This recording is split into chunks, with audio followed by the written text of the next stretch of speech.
So Tito Resty, dati po yung mga sinusuot, binibihisan niyo po, mga Hollywood stars po, di ba?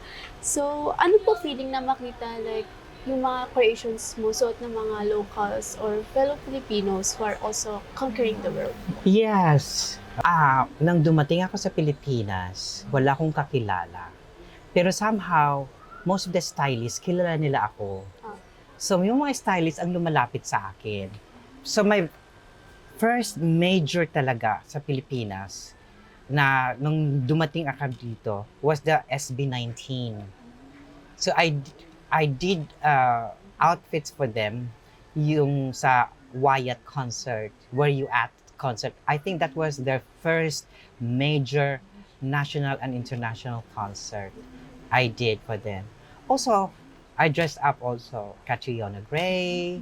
I dressed up also Miss Grand International, yung winner natin ngayon. Oo, ngayon. Kasi mga stylist lumalapit kasi sa akin. Marami akong beauty queens din ngayon. And I'm so glad na kahit papano napansin din ako sa Pilipinas. Kasi nakakatuwa, di ba? Una ko na-conquer ang Hollywood bago ko na-conquer ang Pilipinas. Kakaiba ako, actually. Sobra. Sobra.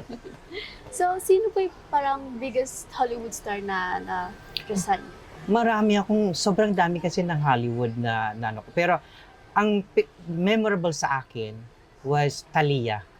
Thalia sa Marimar. Kasi siyang unang-unang nagdamit ng suot ko. At inikot yon yung buong poster na yon sa Macy's store. Kasi meron kasi siyang brand na sapatos. Pero yung suot niyang damit was by me. Tapos nanood ako ng concert niya. Mismo nandun ako sa Hollywood. That was my first international break talaga, Hollywood. And then follows na marami na sila Mel B, sa America's Got Talent, tapos Germany's Next Top Model, and then Paris Hilton, and so many. Sobrang dami na. Galing naman.